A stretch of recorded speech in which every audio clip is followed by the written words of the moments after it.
Hello दोस्तों, नमस्कार। Kalyani IAS academy में आप सभी का हार्दिक स्वागत है। मित्रों, जो हमारा पिछला टॉपिक चल रहा था जिसके अंतर्गत हमने ऊर्जा प्रबंधन की बात की थी, उसी टॉपिक को हम कंटिन्यू करते हैं, आगे बढ़ाते हैं। और उसी के अंतर्गत कुछ टॉपिक हमारे छूट गए थे, जैसे कि संगठनात्मक एकीकरण और परिचालन कार्यों में ऊर्जा का प्रबंधन। तो इन्हें हम इस वीडियो के अंतर्गत कवर करने का प्रयास करेंगे। बात आती है कि संगठनात्मक एकीकरण क्या कहलाता है।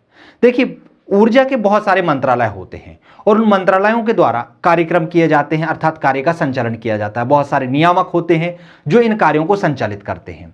लेकिन अब क्या होता है, बहुत सारे मंत्रालय होते हैं, बहुत सारे नियामक होते हैं, तो इनमें सामंजस्य बनना बहुत मुश्किल होता है, सामंजस्य नहीं होता। बहुत सारी खिड़कियां होती हैं जिसमें जो विद्युत उत्पादन कंपनियां होती हैं या फिर कुछ ऐसे उद्योग होते हैं जो विद्युत उत्पादन के क्षेत्र में कार्य करते हैं, ऊर्जा उत्पादन के क्षेत्र में कार्य करते हैं, उनके लिए बहुत ज़्यादा समस्याएं आ जाती हैं। उनके लिए कार्य करने में देरी होती है, साथ ही साथ लागत बहुत ज़्यादा हो जाती है। और यदि ऊर्जा से संबंधित यदि आपको आंकड़े भी एकत्रित करने हैं तो इन मंत्रालयों में सामंजस्य न होने के कारण वह आंकड़े हमें सही तरीके से सही मात्रा में उपलब्ध नहीं हो पाते। तो उनके एकीकरण की व्यवस्था ही क्या कहलाती है? संगठनात्मक एकीकरण कहलाती है। पारिभाषिक दृष्टि से देखें तो देशों में ऊर्जा से संबंधित विभिन्न मंत्रालयों और नियामकों की एकीकरण की व्यवस्था क्या कहलाती है? संगठनात्मक एकीकरण कहलाती है। इसकी आवश्यकता क्यों पड़ी? तो अलग अलग नियामकों के मध्य समन्वय का अभाव है। बहुत सारे नियामक हैं, उनमें क्या होता है? समन्वय का अभाव होता है, अर्थात वह एक दूसरे के संपर्क में नहीं रह पाते हैं। और संपर्क में ना रहने के कारण यदि कोई योजना लागू की जाती है या फिर ऊर्जा की दक्षता के लिए, ऊर्जा के प्रबंधन के लिए कोई नियम बनाया जाता है, तो किसी मंत्रालय को इसकी जानकारी होती है, किसी को नहीं होती है, और किसी के पास कुछ आंकड़े उपलब्ध होते हैं, किसी के पास नहीं होते हैं। तो ऐसी समस्याएं देखने को मिलती हैं। ऊर्जा क्षेत्र से संबंधित समग्र आंकड़ों के एकत्रीकरण में क्या आती है? कमी आती है। मान लीजिए ऊर्जा क्षेत्रों से संबंधित आपको आंकड़े एकत्रित करने हैं, तो सभी जगह से जो आंकड़े हैं उनकी एकत्रीकरण में क्या आती है? कमी आती है। कहीं पर आंकड़े कुछ और कहते हैं, कहीं के आंकड़े कुछ और कहते हैं, और कहीं से तो आंकड़े उपलब्ध ही नहीं होते। यदि ये सभी संगठन एक साथ साझा होकर कार्य करेंगे, एक दूसरे से संपर्क बना के कार्य करेंगे, तो इन चीजों में जो समस्याएं आ रही हैं उनका निवारण किया जा सकता है। आंकड़ों में एकत्रीकरण की जो समस्या है, मतलब जो आंकड़ों को एकत्रण करने में जो समस्या आ रही है, उस समस्या का हमें सामना नहीं करना पड़ेगा। आंकड़ों में जो भिन्नता आती है वह भिन्नता नहीं आएगी। साथ ही साथ जो नई कंपनियां होती हैं उनके लिए भी कुछ कार्य करने में समस्याओं का सामना नहीं करना पड़ेगा। यदि उन्हें किसी मंत्रालय से कोई चीज पास करानी है तो वह उसे बहुत आसानी से पास करा पाएंगे। योजनागत निर्णय लेने हेतु ऊर्जा के क्षेत्र में साझा रणनीति बनाने के लिए, योजनागत निर्णय के लिए संगठन की आवश्यकता होती है। अर्थात कोई योजना यदि हमें ऊर्जा से संबंधित बनानी है, कोई नियम बनाना है, कोई विनियम बनाना है, और यदि हमें कोई साझा रणनीति बनानी है, तो उसके लिए भी जो विभिन्न मंत्रालय हैं, बहुत नियामक हैं, उन्हें एक होने की आवश्यकता है, उनका एकत्रीकरण होने की बहुत अधिक आवश्यकता है। अनावश्यक प्रतिस्पर्धा से बचाव हेतु भी इसकी आवश्यकता है। अब क्या होता है, ऊर्जा के क्षेत्र में बहुत ज्यादा प्रतिस्पर्धा होती है, साथ ही साथ लाल फीताशाही बढ़ती जाती है। तो इन सभी से निजात पाने के लिए हमें किसकी आवश्यकता होती है? संगठनात्मक एकीकरण की। तो क्लियर हुआ, आप लोगों को समझ में आया कि संगठनात्मक एकीकरण की आवश्यकता क्यों? एक तो अलग अलग नियामकों के मध्य समन्वय का अभाव है, उस समन्वय को बनाए रखने के लिए हमें इसकी आवश्यकता है। ऊर्जा क्षेत्र से संबंधित जो समग्र आंकड़े हैं उनकी एकत्रीकरण में हमें समस्या आती है, तो उनका एकत्रीकरण हमें सही तरीके से सही मात्रा में हो जाए, उसके लिए इसकी आवश्यकता है। तीसरा, योजनागत निर्णय लेने में हेतु ऊर्जा के क्षेत्र में साझा रणनीति बनाने के लिए, योजनागत निर्णय के लिए संगठनात्मक आवश्यकता है, संगठनों के एकत्रीकरण की आवश्यकता है। साथ ही साथ अनावश्यक जो प्रतिस्पर्धा है उसको बढ़ावा ना मिले या उससे बचाव हो सके, इसके लिए भी संगठनात्मक एकीकरण की आवश्यकता होती है। बात करते हैं संगठनात्मक एकीकरण के लाभ क्या हैं। तो जिस चीज की आवश्यकता है उससे हम लाभ भी निकाल सकते हैं, जैसे कि एकीकृत ऊर्जा मंत्रालय भारत को ऊर्जा सुरक्षा, स्थिरता और पहुंच के लक्ष्यों को पूरा करने हेतु सीमित संसाधनों का इष्टतम उपयोग करने में सक्षम बनाएगा। जो एकीकृत मंत्रालय बन जाएगा, जो विभिन्न मंत्रालयों के सामंजस्य से बनेगा, विभिन्न नियामकों के सामंजस्य से बनेगा, वह क्या करेगा? वह भारत को ऊर्जा सुरक्षा की, ऊर्जा की सुरक्षा किस तरीके से की जा सकती है, ऊर्जा की स्थिरता, ऊर्जा की पहुंच सभी तक, साथ ही साथ लक्ष्यों को पूरा करने हेतु सीमित संसाधनों का इष्टतम उपयोग करना। हमारे पास संसाधन क्या हैं? बहुत सीमित हैं। यदि हम उनका सही तरीके से उपयोग करें तो हम बहुत सारे लोगों की ऊर्जा की आवश्यकताओं को पूरा कर सकते हैं। तो इसके लिए जिन नियमों की आवश्यकता है उन नियमों को हम बना सकते हैं और उनको सही तरीके से लागू कर सकते हैं, जिससे सीमित संसाधनों से हम बहुत सारी जनसंख्या, जो बढ़ती हुई जनसंख्या है, उसकी ऊर्जा की आवश्यकताओं को पूरा कर सकते हैं। तो जो एकीकृत मंत्रालय है जो इन सभी संगठनों के एकीकरण से निर्मित होगा, वह ये काम कर सकता है। देश के समग्र ऊर्जा क्षेत्र के विकास हेतु महत्वपूर्ण निर्णय लेने की प्रक्रिया में तेजी आएगी। अब जब सभी मंत्रालय एक हो जाएंगे, सभी में सामंजस्य हो जाएगा, सभी एक ही खिड़की से काम करने लगेंगे, तो उससे क्या होगा? कोई भी यदि आपको डिसीजन लेना होगा, कोई भी कार्य करना होगा, कोई भी निर्णय लेना होगा, तो उसमें बहुत तेजी आएगी। इसमें लाल फीताशाही नहीं बढ़ेगी, इसमें नियमों की वजह से लेट लतीफी नहीं होगी। कोई भी काम होगा वह बहुत तीव्र गति से संचालित होगा। साथ ही साथ जब कार्य सही तरीके से होगा तो इससे भ्रष्टाचार में कमी आएगी। व्यय के साथ साथ प्रक्रिया में लगने वाले समय भी कम होगा। जब लाल फीताशाही कम हो जाएगी, भ्रष्टाचार कम हो जाएगा, तो जो कार्य देरी से हो रहा था वो कार्य भी क्या होने लगेगा? जल्दी होने लगेगा। उसमें व्यय भी क्या हो जाएगा? कम हो जाएगा। तो जो बहुत ज्यादा व्यय हो रहा था ऊर्जा के क्षेत्र में, उस व्यय को हम बचाकर नवीकरणीय ऊर्जा स्रोतों की ओर अपने ध्यान को आकर्षित कर सकते हैं, उस व्यय को वहां पर लगा सकते हैं। एकीकृत नीति की अवधारणा को बल मिलेगा। इससे क्या होगा? एकीकृत नीति की अवधारणा को बल मिलेगा, अर्थात एक प्रकार की नीति की जो अवधारणा है वो सभी जगह पर समान रूप से लागू हो पाएगी। गुणवत्तापूर्ण आंकड़ों की उपलब्धता सुनिश्चित होगी। जब सभी मंत्रालय एक हो जाएंगे तो जो आंकड़ों में भिन्नता आती है या कहीं पर आंकड़े उपलब्ध नहीं होते, तो उसमें भी क्या होगा? गुणवत्ता में वृद्धि हो जाएगी। आंकड़े हमें सही तरीके के प्राप्त होने लगेंगे, सही समय पर प्राप्त होने लगेंगे, और इन आंकड़ों को एकत्रित करने में हमें समस्या का सामना भी नहीं करना पड़ेगा। बात करते हैं परिचालन कार्यों में ऊर्जा प्रबंधन की। परिचालन कार्य क्या होते हैं और इनमें ऊर्जा प्रबंधन किस तरीके से होती है, यह अगला टॉपिक है, समझने का प्रयास करते हैं।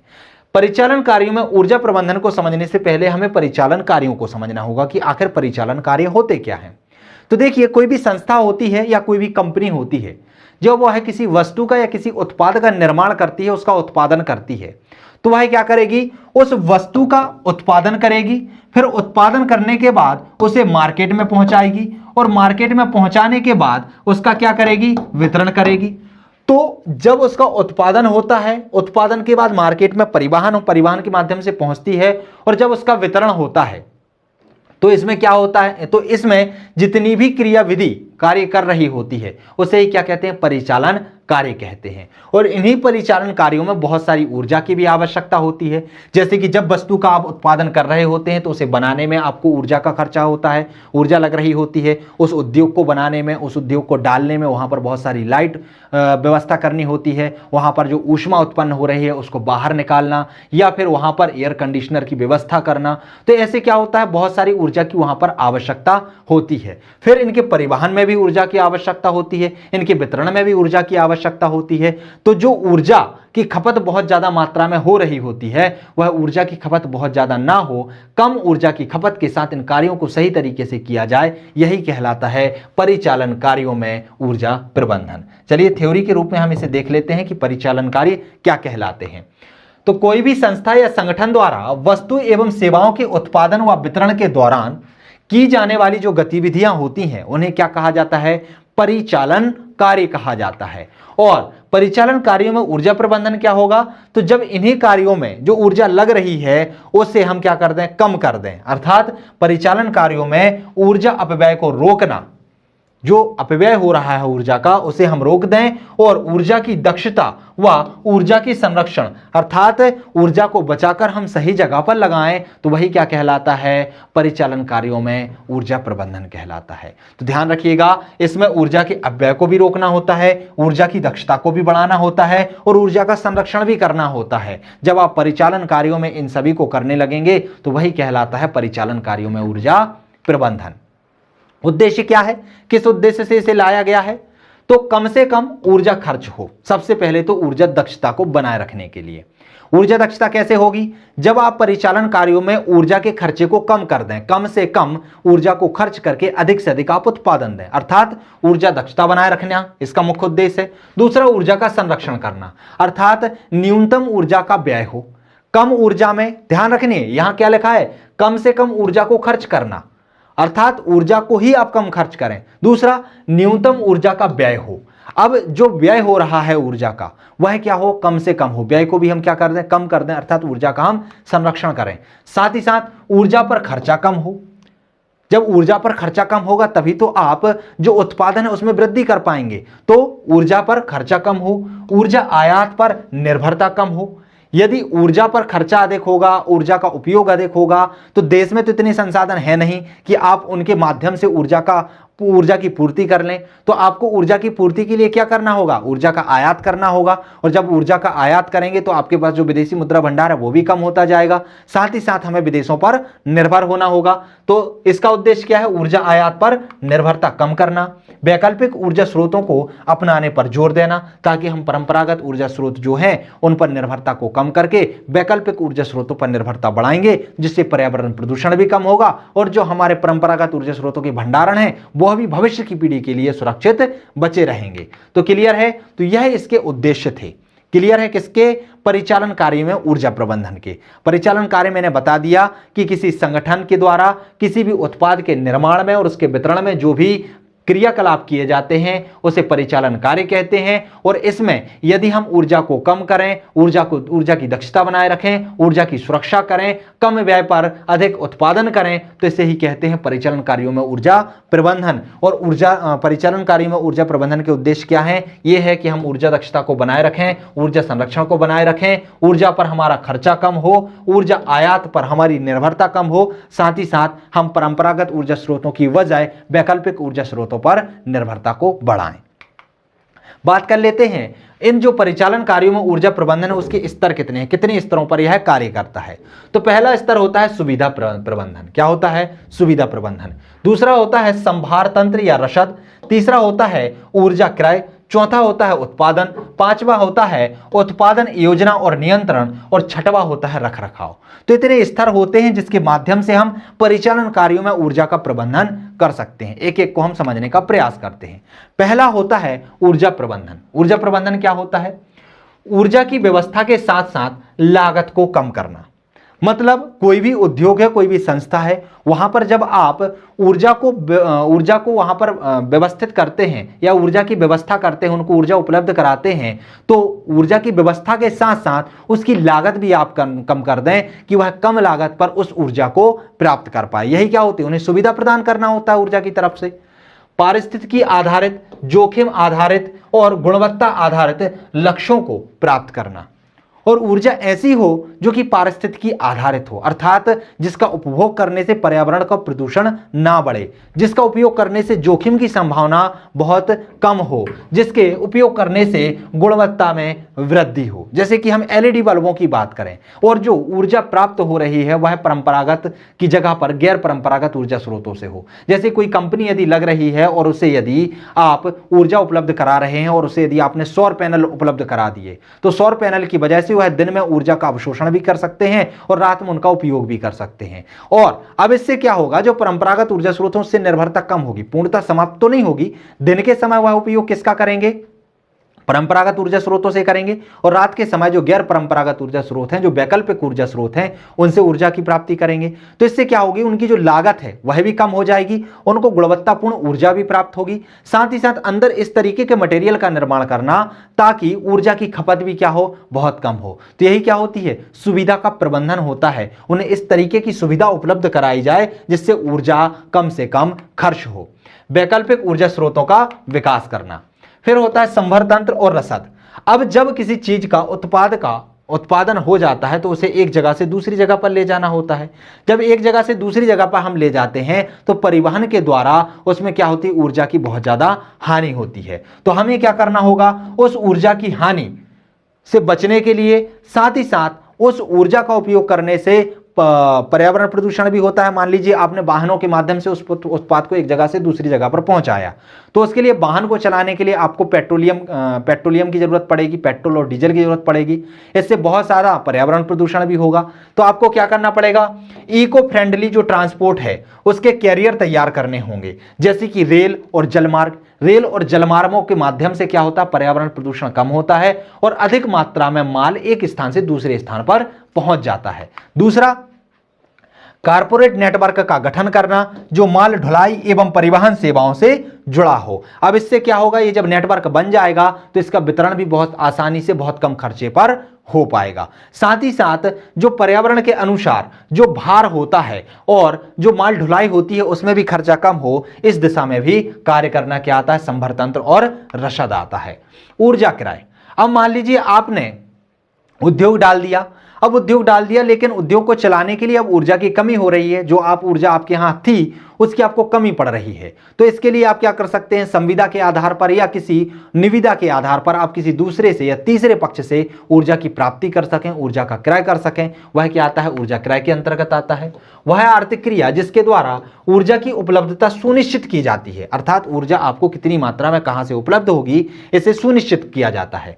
इसमें किसी तीसरे पक्ष, आपूर्तिकर्ता या स्थानीय वितरण कंपनियों से अपनी ऊर्जा आवश्यकता को क्या किया जाता है, पूरा किया जाता है। और इसमें पीपीए या फिर निविदा प्रक्रिया आती है। क्या क्या, निविदा के माध्यम से आप एक टारगेट निश्चित कर लें कि इतनी मात्रा में हमें ऊर्जा लगेगी और आप इतनी मात्रा में ऊर्जा हमें इतने समय तक के लिए उपलब्ध कराइए, इसके लिए हम आपके लिए इतना पे कर सकते हैं। तो इस आधार पर क्या होता है, ऊर्जा क्रय का निर्धारण किया जाता है। फिर आता है उत्पादन, किसी संस्था या संगठन द्वारा वस्तु या सेवा के उत्पादन के समय ऊर्जा का प्रबंधन करना, क्योंकि जब किसी वस्तु का उत्पादन किया जा रहा होता है तो उस उत्पादन में मशीनों को चलाने के लिए या फिर वर्करों को काम करने के लिए बहुत ज्यादा ऊर्जा की आवश्यकता होती है। उनके लिए लाइट की व्यवस्था करनी होती है, उनके लिए जो ट्रांसपोर्ट है उसकी व्यवस्था करनी होती है, जो गर्मी हो रही होती है तो उस गर्मी को बाहर निकालना और बाहर से अंदर हवा डालना, तो इससे कूलर की आवश्यकता होती है, या फिर उनके लिए ठंडा पानी, स्वच्छ पानी उपलब्ध कराने के रेफ्रिजरेटर की आवश्यकता हो। तो इनकी आवश्यकता के लिए आपको क्या कम से कम ऊर्जा की आवश्यकता हो, उसके लिए आपको ऊर्जा का प्रबंधन करना होता है। उत्पादन योजना और नियंत्रण, अब जब उत्पादन कर रहे होते हैं तो उसके लिए आपको योजना बनानी होगी और उसके अंतर्गत आपको नियंत्रण करना होगा। उत्पादन के दौरान ऊर्जा दक्षता प्रबंधन हेतु बनाई गई जो योजना होती है उसे ही क्या कहते हैं, उत्पादन योजना और नियंत्रण कहते हैं। इसका उद्देश्य होता है समस्याओं से निपटान तथा ऊर्जा की स्थिरता बनाए रखना, अर्थात जो समस्याएं आपके सामने आ रही हैं उसको निपटान करना और जो स्थिर ऊर्जा है उसकी स्थिरता बनाए रखना, ऊर्जा की कमी ना हो और ऊर्जा अपव्यय भी ना हो। फिर आता है रखरखाव, यह सभी तकनीकी और प्रशासनिक क्रियाओं का संयोजन है जिसमें पर्यवेक्षण क्रियाएं शामिल होती हैं। उद्देश्य है किसी वस्तु को बनाए रखना, उसे पुनः स्थापित करना, अर्थात किसी वस्तु को बनाए रखना, उसे पुनः स्थापित करने की प्रक्रिया क्या कहलाती है, रखरखाव। अर्थात किसी भी चीज को इस तरीके से उपयोग करना ताकि उसका अपव्यय ज्यादा ना हो, यही क्या कहलाता है, रखरखाव कहलाता है। तो यह क्या होते हैं, परिचालन कार्य में ऊर्जा प्रबंधन के जो स्तर होते हैं यह 6 स्तर इसके अंतर्गत आते हैं। इसके माध्यम से जो भी चीज उत्पाद बन रहा होता है उसके बनने से लेकर उसके वितरण तक जो भी ऊर्जा का खर्च होता है या ऊर्जा कि जो भी हानि होती है उसे हम सही तरीके से दक्षता के आधार पर, प्रबंधन के आधार पर उस हानि को कम कर सकते हैं। इसे ही क्या कहते हैं, हम परिचालन कार्यों में ऊर्जा प्रबंधन कहते हैं। अब बात कर लेते हैं ऊर्जा रणनीति कि ऊर्जा रणनीति क्या कहलाती है। तो अल्पकालिक और दीर्घकालिक जो ऊर्जा जरूरतें होती हैं उन्हें पूरा करने के लिए जो भी हम रणनीति बनाते हैं, जो भी नीति बनाते हैं उसे क्या कहते हैं, ऊर्जा रणनीति। ध्यान रखिएगा, अल्पकालिक और दीर्घकालिक, अर्थात अभी के समय के लिए आपके लिए जो ऊर्जा की आवश्यकता है उसको भी पूरा कर सकें हम, और दीर्घकालिक अर्थात आने वाले जो भविष्य की संभावनाएं हैं उनके लिए जो ऊर्जा की आवश्यकता है उसे भी हम पूरा कर सकें। तो उसके लिए जो भी जरूरतें होती हैं उसके लिए हम क्या करते हैं, कुछ रणनीतियां बनाते हैं कि आखिर हम ऊर्जा को किस तरीके से प्राप्त करेंगे, ऊर्जा का खर्चा किस तरीके से करेंगे और ऊर्जा का प्रबंधन किस तरीके से करेंगे। तो इसके लिए जो भी रणनीतियां नीतियां बनाई जाती हैं उसे ऊर्जा रणनीति कहते हैं। इसमें नवीकरणीय ऊर्जा का उपयोग बढ़ाने का उद्देश्य शामिल होता है।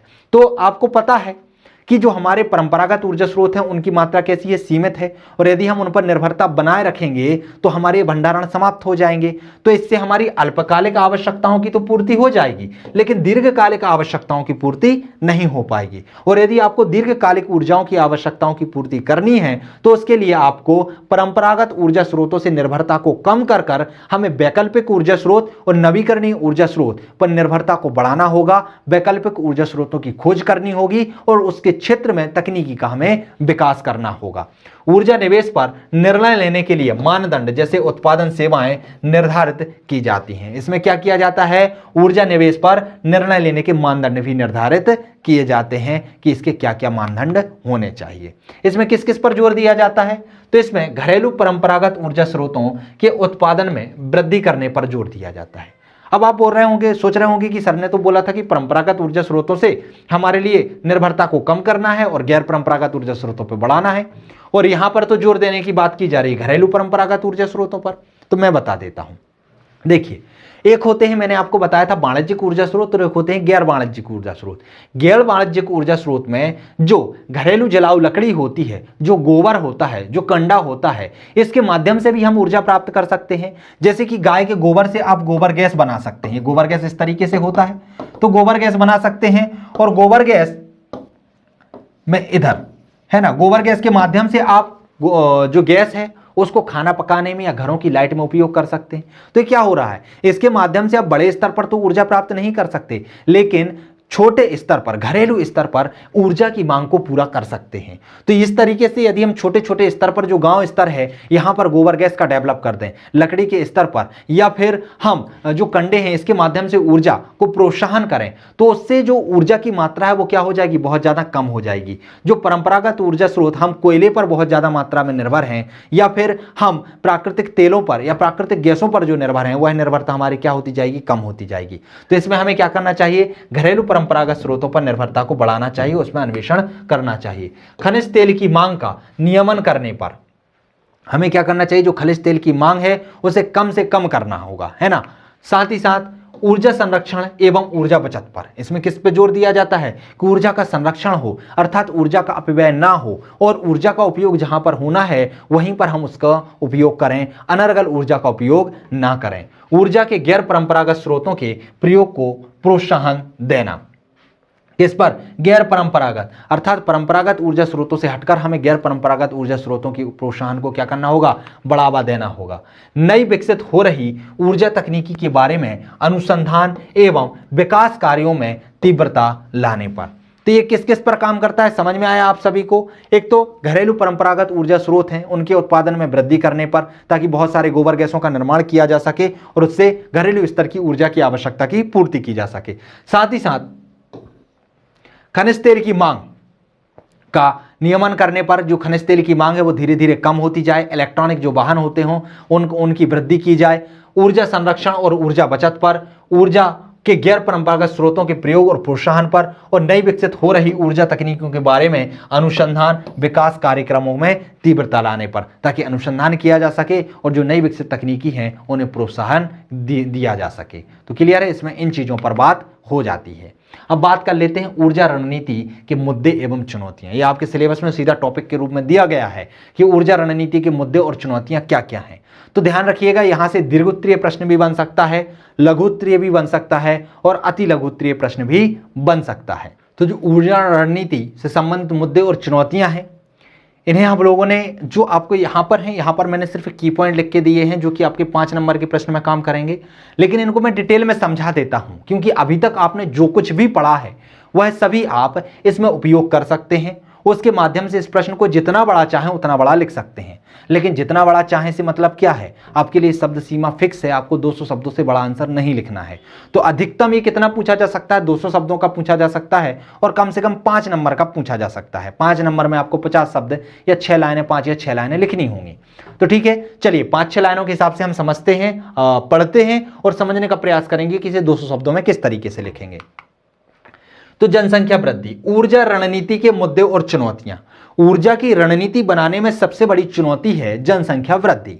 क्योंकि आप देख रहे हैं कि अभी वर्तमान में 2021 की जनगणना के अनुसार, 2011 की जनगणना के अनुसार देखें तो भारत की जनसंख्या 121 करोड़ हो गई थी। कितनी हो गई थी? 121 करोड़। कब? 2011। अब 2021 आ चुका है, 10 साल बढ़ चुके हैं, जनसंख्या में बहुत अधिक तीव्र गति से वृद्धि हो रही है। अवधारणा तो चल रही है हम दो और हमारे दो, लेकिन हम दो हमारे दो की अवधारणा पे चलने के बावजूद भी भारत में जनसंख्या बहुत तीव्र गति से बढ़ रही है। और यह इतनी तीव्र गति से बढ़ रही है कि यदि इसी तरीके से जनसंख्या बढ़ती रही तो कुछ समय बाद हम विश्व की सबसे बड़ी जनसंख्या वाले देश के रूप में उभर कर सामने आ जाएंगे। अर्थात जो अभी विश्व की सबसे बड़ी जनसंख्या वाला देश चीन है, उसको भी हम पीछे छोड़ जाएंगे जनसंख्या वृद्धि में। तो क्लियर है? तो जनसंख्या वृद्धि हो रही है, और जब जनसंख्या बहुत ज्यादा वृद्धि हो रही है तो इसके लिए ऊर्जा की आवश्यकता होती है। तो ऊर्जा की आवश्यकता होगी तो ऊर्जा की मांग बढ़ेगी, और ऊर्जा की मांग बढ़ेगी तो ऊर्जा की उपलब्धता के लिए आपको ऊर्जा के स्रोतों पर निर्भरता बढ़ानी होगी। लेकिन अभी समस्या यह है कि हमारी जो निर्भरता है वह परंपरागत ऊर्जा स्रोतों पर ज्यादा है, और गैर परंपरागत ऊर्जा स्रोतों पर हम जाना चाह रहे हैं। लेकिन जो परंपरागत ऊर्जा स्रोत हैं उनके भंडारण भी सीमित हैं, और यदि हम उस पर निर्भरता बनाए रखेंगे तो वह भंडारण बहुत जल्दी समाप्त हो जाएंगे। तो हमें क्या करना होगा? उस पर हम ज्यादा दबाव भी नहीं डाल सकते, उनका ज्यादा हम खनन भी नहीं कर सकते, उनका हम ज्यादा उपयोग भी नहीं कर सकते। तो हमें जाना कहां चाहिए? वैकल्पिक ऊर्जा स्रोतों की ओर। लेकिन वैकल्पिक ऊर्जा स्रोतों का उत्पादन करने के लिए जो तकनीकी की आवश्यकता होती है, जो स्किल्ड मैन पावर की आवश्यकता होती है, उसकी हमारे पास बहुत ज्यादा कमी है। अर्थात जो नवीनीकृत ऊर्जा संसाधन है, जो वैकल्पिक ऊर्जा संसाधन है, उससे हम ऊर्जा का उत्पादन तो कर रहे हैं, लेकिन उतनी मात्रा में नहीं कर पा रहे हैं कि इस बढ़ती हुई जनसंख्या की आवश्यकता या मांग की हम पूर्ति कर पाएं। उसके लिए हमें बहुत ज़्यादा अन्वेषण की ज़रूरत है, बहुत ज़्यादा वित्त की आवश्यकता है, क्योंकि इसके लिए जो भी तकनीकी लगती है, जो भी मशीनें लगती हैं, जो भी उद्योग होते हैं, उन्हें स्थापित करने के लिए बहुत ज़्यादा लागत की आवश्यकता होती है। तो जो जनसंख्या वृद्धि है, यह भी क्या है? ऊर्जा की रणनीति बनाने में सबसे बड़ा मुद्दा है, सबसे बड़ी चुनौती है। दूसरा होता है ऊर्जा संसाधन। मैंने अभी आपको बताया कि ऊर्जा संसाधन जो होता है हमें दो स्रोतों से प्राप्त होता है। स्रोत तो हमने बहुत पढ़े थे, लेकिन हम मुख्यतः तरीके से देखें तो दो होते हैं, एक परंपरागत और एक गैर परंपरागत। परंपरागत ऊर्जा स्रोतों पर हमारी निर्भरता बहुत ज्यादा है, लेकिन इनके भंडारण सीमित हैं और इनके उत्पादन से पर्यावरण प्रदूषण भी होता है, तो हम इन पर ज्यादा निर्भरता रह नहीं सकते। और गैर परंपरागत ऊर्जा स्रोतों की बात करें तो उनका हम विकास अभी इतनी मात्रा में कर नहीं पाए कि हमारी बढ़ती हुई जनसंख्या की ऊर्जा की आवश्यकता की पूर्ति हम उनसे कर सकें। कहा जाता है कि जब यह लॉकडाउन नहीं लगा था या जब महामारी नहीं आई थी, तो उसके पहले अनुमान लगाया जा रहा था कि हम अपनी ऊर्जा की जो आवश्यकता है उसकी पूर्ति 50% तक बढ़ा सकते हैं गैर परंपरागत ऊर्जा स्रोतों पर। लेकिन महामारी आ जाने के कारण उसका विकास इतनी मात्रा में नहीं हो पा रहा है, और अनुमान ये लगाया जा रहा है कि हम अपनी ऊर्जा की 23% या 32% ऊर्जा की आवश्यकता की पूर्ति अब हम गैर परंपरागत ऊर्जा स्रोतों से कर पाएंगे।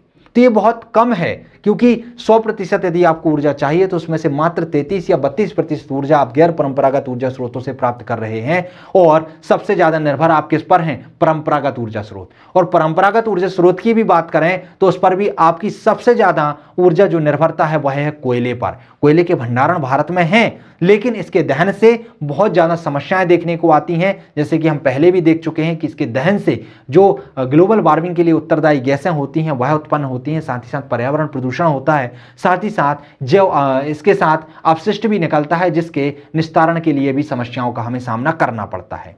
तेल पर भी हम निर्भर हैं, लेकिन उसके लिए हमें आयात पर निर्भर होना पड़ता है। अभी हम देश में इतने भंडारण नहीं खोज पाए हैं जो कि हमारी बढ़ती हुई जनसंख्या की आवश्यकता की पूर्ति कर दे। तो आयात पर निर्भर होने के कारण हमारी आर्थिक स्थिति है वह भी गड़बड़ा रही है। इसलिए ऊर्जा की जो रणनीति है वह बनाने में ऊर्जा संसाधन भी प्रमुख चुनौती और मुद्दे के रूप में उभर कर आए हैं।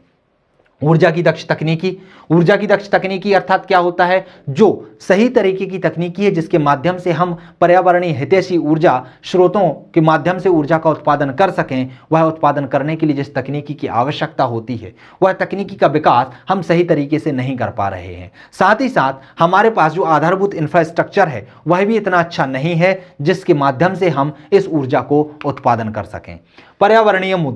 परंपरागत ऊर्जा स्रोतों पर निर्भरता अधिक होने के कारण जो पर्यावरणीय समस्या है वो हमारे सामने आती है। इससे लोग बहुत ज्यादा पेड़ों को काटते हैं तो वनों का ह्रास भी होता है। साथ ही साथ उद्योगों के माध्यम से जो तापीय ऊर्जा संयंत्र लगाए जाते हैं उसके माध्यम से भी चारकोल की मात्रा बहुत ज्यादा मात्रा में निकलती है। इसके माध्यम से जो कार्बन मोनोऑक्साइड है, कार्बन डाइऑक्साइड है, इसकी मात्रा भी बहुत ज्यादा निकलती है, जो कि अम्लीय वर्षा और पर्यावरण प्रदूषण के लिए बहुत ज्यादा हानिकारक सिद्ध होती है। कुशल मानव संसाधन और अवसंरचना की कमी। भारत में जो संसाधन है वह तो बहुत ज्यादा है, साथ ही साथ बात करें जो अनस्किल्ड पावर है अर्थात जो लेबर है वह बहुत ज्यादा है, लेकिन जो कुशल मानव की आवश्यकता है, जो शिक्षित वर्ग की आवश्यकता है, जो गैर नवीनीकृत ऊर्जा संसाधन नवीकरणीय ऊर्जा संसाधन है या गैर परंपरागत ऊर्जा संसाधन है, उसमें अन्वेषण करके वहां से ऊर्जा उत्पादन करने में जो सहायक सिद्ध हो सकें, ऐसे मानव पावर की हमारे यहाँ ऐसे मानव संसाधन की हमारे यहाँ बहुत कमी है। साथ ही साथ अवसंरचना की भी कमी है, जैसे कि हम सौर ऊर्जा के माध्यम से, पवन ऊर्जा के माध्यम से, जल ऊर्जा के माध्यम से, भूतापीय ऊर्जा के माध्यम से, इसके माध्यम से ऊर्जा का उत्पादन कर सकते हैं, लेकिन हमारे पास इसकी अवसंरचना की बहुत ज्यादा कमी है। तो इस कमी के कारण भी हम क्या कर सकते हैं, ऊर्जा का सही तरीके से उत्पादन नहीं कर पा रहे हैं। वित्त की कमी है, यदि आप मशीनों को लगाना भी चाह रहे हैं, इसमें अन्वेषण करना भी चाह रहे हैं, तो उसके लिए जो वित्त की आवश्यकता पड़ती है, क्योंकि जो नवीकरणीय ऊर्जा स्रोत हैं उसके लिए लगाने के लिए बहुत ज्यादा संसाधन की आवश्यकता पड़ती है, बहुत ज्यादा लागत की आवश्यकता पड़ती है। तो इसके लिए हमारे पास वित्त की भी कमी है। ऊर्जा आयात, हमें ऊर्जा पर आयात पर बहुत ज्यादा निर्भर करना पड़ता है। जैसे कि हम खनिज तेल की बात करें या प्राकृतिक गैसों की बात करें, तो इसके लिए हमें जो विदेश हैं, जो कि पश्चिमी एशियाई देश हैं, उस पर निर्भर करना पड़ता है, चाहे सऊदी अरब हो, कुवैत हो, ईरान हो, इराक हो, तो इस पर हमें निर्भर होना पड़ता है। तो यहां पर भी क्या होता है, हमारा जो विदेशी मुद्रा भंडार है वह धीरे धीरे कम होता जाता है, और साथ ही साथ वहां की जो अर्थव्यवस्था में हलचल होती हैं उसका भी हमें सामना करना पड़ता है, उसका प्रभाव भी हमें अर्थव्यवस्था में देखने को मिलता है। समन्वय और सहयोग की कमी। बहुत सारे मंत्रालय होते हैं, ऊर्जा से संबंधित मंत्रालय होते हैं जो कि इस क्षेत्र में कार्य कर रहे होते हैं, तो उनमें समन्वय और सहयोग की कमी होती है। इसीलिए तो हमने संगठनात्मक एकीकरण वाला टॉपिक पढ़ा था कि संगठनात्मक एकीकरण यदि सही तरीके से हो जाएगा तो उनमें समन्वय आ जाएगा, उनसे हमारे लिए जो डेटा है जिनकी आवश्यकता हमारे लिए पड़ती है वह डेटा सही मात्रा में सही समय पर उपलब्ध हो जाएंगे। साथ ही साथ उनके सहयोग से जो ऊर्जा में अपव्यय हो रहा है, जो ऊर्जा का दुरुपयोग हो रहा है, वह ऊर्जा का दुरुपयोग नहीं होगा और ऊर्जा सही मात्रा में सभी लोगों तक सस्ती कीमतों पर उपलब्ध हो पाएगी। तो ये सभी चीजें क्या हैं, ये सभी चीजें ऊर्जा रणनीति के मुद्दे और चुनौतियों में आती हैं, अर्थात ऊर्जा की रणनीति बनाने में जो मुद्दे हैं और जो चुनौतियां उनके सामने आती हैं वह इन चीजों के अंतर्गत वो सब चीजें आती हैं। तो क्लियर हुआ किस तरीके से आप इस क्वेश्चन के आंसर को लिख सकते हैं। जनसंख्या वृद्धि पॉइंटों में है, दूसरा ऊर्जा संसाधन, ऊर्जा दक्ष तकनीकी, पर्यावरणीय मुद्दे, कुशल मानव संसाधन, वित्त की कमी, ऊर्जा आयात, समन्वय और सहयोग की कमी। ध्यान रखिएगा ये सारी की सारी चीजें कहीं ना कहीं एक दूसरे से क्या हैं, कनेक्टेड हैं, और इस सभी चीजों को हम डिटेल में पहले की वीडियो में बहुत डिटेल में पढ़ चुके हैं। तो यदि आपने वह वीडियो बहुत अच्छे से देखी है और इस चीज को समझा है तो आप इस आंसर को बहुत आसान तरीके से, बहुत अच्छे तरीके से 200 शब्दों में फ्रेम कर सकते हैं, 200 शब्दों में लिख सकते हैं। और यदि 5 नंबर में आपसे प्रश्न आता है तो आप सीधे सीधे पॉइंट लिख दीजिए, आपको नंबर मिल जाएंगे। तो क्लियर हुआ दोस्तों। तो इस वीडियो में इतना ही। इसके साथ ही मैं अपनी वाणी को विराम देता हूं। मिलते हैं अगले वीडियो में अगले टॉपिक के साथ। तब तक के लिए नमस्कार।